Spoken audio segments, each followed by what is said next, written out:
বেশি বেশি করে কুরবানি করতেন। এই কুরবানি ইব্রাহিম আলাইহিস সালাম থেকে আমাদের উপরে ওয়াজিব। বিশ্ব নবীর এই আয়াত থেকে আমাদের উপরে কুরবানি ওয়াজিব হয়ে গেল। এর আগে আমাদের কুরবানি ছিল না। এরপরে আল্লাহ পাক বলতেন, আমার হাবিব শুনুন, আপনি আমার শুকরিয়া আদায় করুন, আমার প্রশংসা করুন, আর আমার স্মরণের চিত্তে নামাজ আদায় করুন। নামাজ হচ্ছে আল্লাহ রাব্বুল আলামিনের সঙ্গে একটা দিদার, আল্লাহর সঙ্গে সম্পর্ক করার একটা পদ্ধতি, নিয়ম, পন্থা। যতগুলো আল্লাহর ইবাদত আছে, ইবাদতের মধ্যে সর্বশ্রেষ্ঠ ইমানের আমল হলো নামাজ। মনে রাখবেন, এই পয়েন্টটা বলে দিলাম। আন কাব ইবনে উজরা রাদিয়াল্লাহু তাআলা قال قال رسول الله صلى الله عليه وسلم اسمعوا هل سمعتم أنه سيكون بعد أميرها فمن دخل فصدقهم يكذب। তিরমিজি শরীফের হাদিস 614 নম্বর, 2295 নম্বর হাদিস। নাসাই শরীফের 44207 নম্বর হাদিস আমি তেলাওয়াত করলাম। আল্লাহর নবী বলেছেন, আমার একটা জামানা আসবে। এই হাদিসটা খুব দীর্ঘায়িত হাদিস, আমি হাদিসের প্রথম অংশ তেলাওয়াত করলাম। আল্লাহ রসুল বলেছেন, এমন একটা জামানা আসবে, এমন একটা সময় আসবে যখন আমার উম্মতের উপরে জালেম শাসক তারা চেপে বসবে, অত্যাচার করবে, জুলুম করবে, নিপীড়ন করবে, নির্যাতন করবে, নিষ্পেষণ করবে।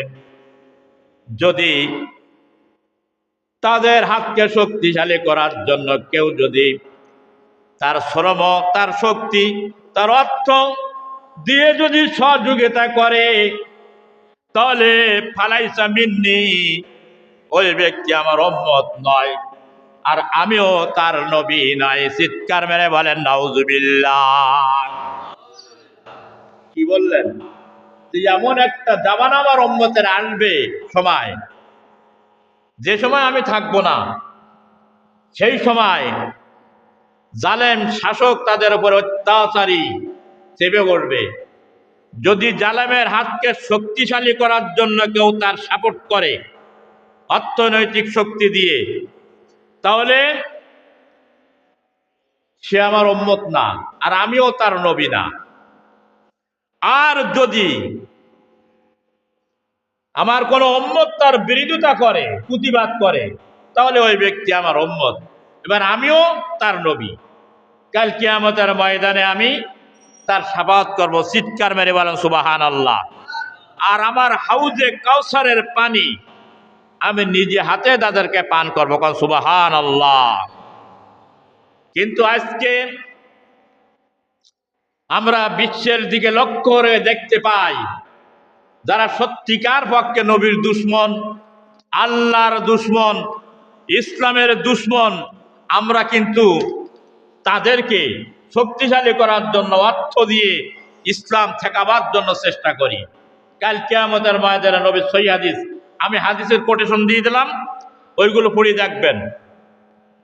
কাল নবীর যত আপনি নামাজি হন, হজকারী হন, যাকাত দানকারী হন, তাহাজ্জুদ গুজারি হন, নবীজির কুদরতের হাতের পানি সেদিন হাউজে কাউসারের পানি তার নসিব হবে না। আর একটা হাদিস শোনেন। আন আবি হুরায়রা রাদিয়াল্লাহু তাআলা আনহু قال قال رسول الله صلى الله عليه وسلم أنه آتى المقابرة فسلم على المقابرة فقال صلى الله عليه وسلم دار قوم المؤمنين وإن إن شاء الله لكم বিকুম লাহিকুন, লাহিকুন ইনশাআল্লাহু তাআলা বিকুম লাহিকুন ইলা আখিরিল হাদিস। হাদিসটা ইবনে মাজাহ শরীফের ভিতরে বর্ণনা করা হয়েছে। এই হাদিসটা আল্লাহ রসুল বলতেন, হযরত আবু হুরায়রা রাদিয়াল্লাহু তাআলা বর্ণিত, আল্লাহর নবী একটা কবরস্থান ধার দিয়ে যাচ্ছেন, তাই সে কবরবাসীদেরকে তিনি সালাম জানালেন। আমরা তো স্বাভাবিক কবরস্থানের ধারে সালাম জানাই না, কিন্তু আমার সামনে যত কবর পড়ে আমি সালাম জানাই, আসসালামু আলাইকুম ইয়া হালাল কুবুরি মিনাল মুসলিমিন ওয়াল মুমিনিন আনতু লানা সালাফুন নাহু তাবাউন ওয়া ইন্না ইনশাআল্লাহ বিকুম লাহিকুন ইরহামুল্লাহুল মুস্তাকদিমিন ওয়াল মুস্তাকিরিন নাসাল্লাল্লাহু লানা ওয়া লাকুম ইয়াকুম। একখান হাদিস। আর রাসূল পাঠ করেছেন, দারুল কওমিল মুমিনিনা ওয়া ইন্না ইনশাআল্লাহু তাআলা বিকুম লাহিকুন। সাহাবারা জিজ্ঞাসা করলেন, এর অর্থ হচ্ছে এই, কবরবাসীদেরকে আল্লাহর নবী সালাম দিয়ে বললেন, গো কবরবাসী মুমিনেরা, সেখানে ওই কবরে যদি কোনো জালেম থাকে, কোনো দায়ুদ যদি থাকে, ওই কবরের মধ্যে যদি কোনো মুনাফিক থাকে, মুনাফিকের পরে সালামের লাভ হয় না। কারণ এখানে আল্লাহর নবী উল্লেখ করে বললেন যে মোমেনদের পরে শান্তি বর্ষিত হোক, দারুস সালাম ওয়া ইন্না ইনশাআল্লাহু তাআলা বিকুম লাহিকুন। এই কবরস্থানে যত মোমেন ব্যক্তি মোমেনাত ব্যক্তি শুয়ে আছে, তাদের প্রতি শান্তি বর্ষিত হোক। ও মোমেন মোমেনাতেরা, আমরাও তোমাদের সঙ্গে মিলিত হব ইনশাআল্লাহ, একদিন তোমাদের সঙ্গে আমরা মিলিত হব। এই বলে কবরস্থানে দোয়া করা হয়।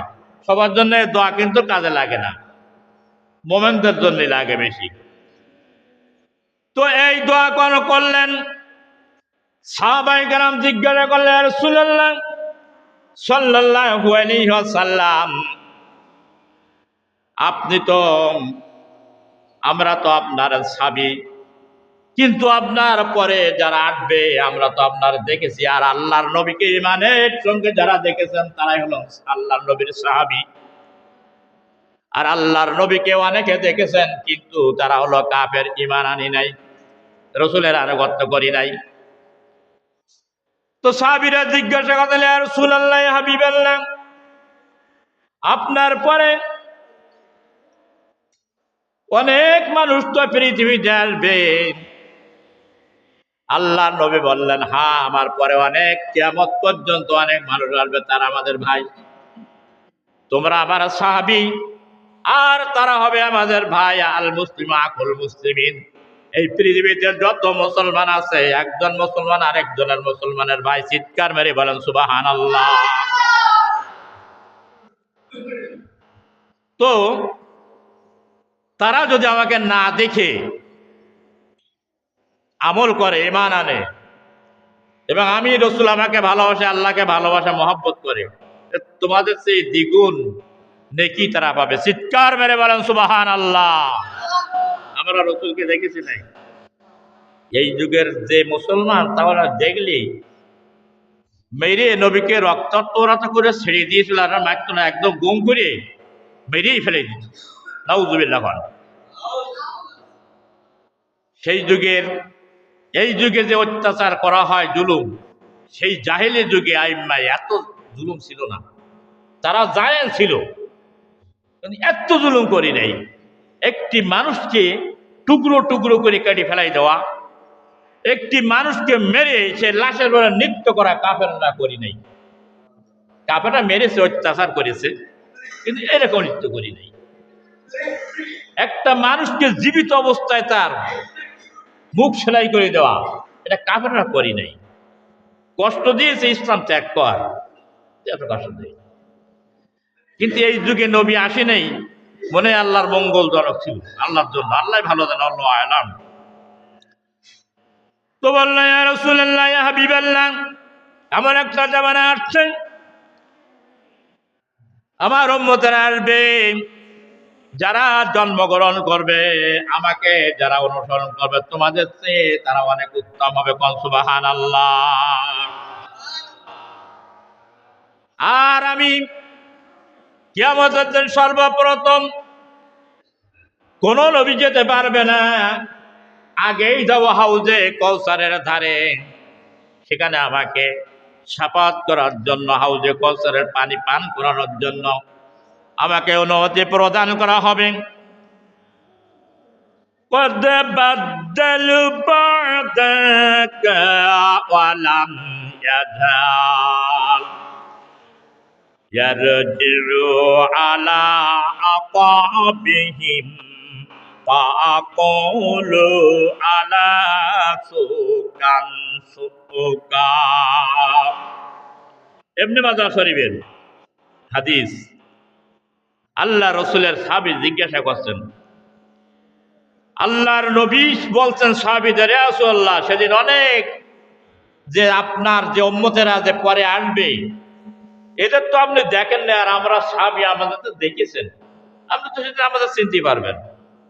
আর যারা পরে এসেছে আপনি তো তাদের দেখেননি, তাদের কি করে চিনে শাফাত করবেন, আর তাদের কিভাবে হাউজে কাউসারের পানি পান করবেন?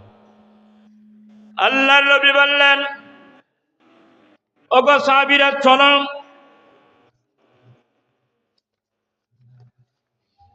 হযরত আয়েশা সিদ্দিকা রাদিয়াল্লাহু তাআলা আনহা হাদিসটাও বর্ণনা করেছেন। হযরতে আব্দুল্লাহ রাদিয়াল্লাহু তাআলা আনহু বুখারী শরীফের এই হাদিসটাও বর্ণনা করেছেন। কিয়ামতের দিন আল্লাহর নবী বললেন, অসংখ্য যদি সাদা এবং কালো যদি ঘোড়া থাকে, আর তার মধ্যে যদি একটা পাকড়া বা কপাল চিতা ঘোড়া যদি থাকে, তাহলে অসংখ্য ঘোড়ার মধ্যে পাকড়া বা কপাল চিতা ঘোড়াটা চিনে নেওয়া কঠিন কিনা? সহজে চেনা যায় না? অসংখ্য মানুষের ভিতরে যদি একজন মানুষ পাকড়া মানুষটাকে চিনে নেওয়া যায় না? অসংখ্য ছাগল ঘোড়ার মধ্যে যদি একটা পাকড়া থেকে চিনে নেওয়া যায় না? আল্লাহর নবী বলছেন, যদি সেই দিন অসংখ্য উম্মতের মধ্যে আদম আলাইহিস সালাম থেকে শুরু করে কিয়ামত পর্যন্ত যত মানুষ আসবে, ওই মানুষের মধ্যে যদি অসংখ্য মানুষের মধ্যে আমার উম্মত গুলো চেনবো এমনি ভাবে, গুররা মুআজ্জালিনা ওয়া আসারাল উজুয়া ইলা আখিরিল হাদিস, হাদিসের শেষ অংশ, তাদের কপালে সেজদার চিহ্নগুলো বিদ্যমান থাকবে। যারা নামাজি হবে তাদের 7টা অঙ্গ দিয়ে নূর চমকাতে থাকবে। চিৎকার মেরে বলেন সুবহানাল্লাহ। এবং সেজদার চিহ্নগুলো দেখে দেখে আমি নবী তাদেরকে শাফাত করব এবং তাদের হাউজে কৌসারের পানি তাদের পান করাবো। চিৎকার মেরে বলেন সুবহানাল্লাহ।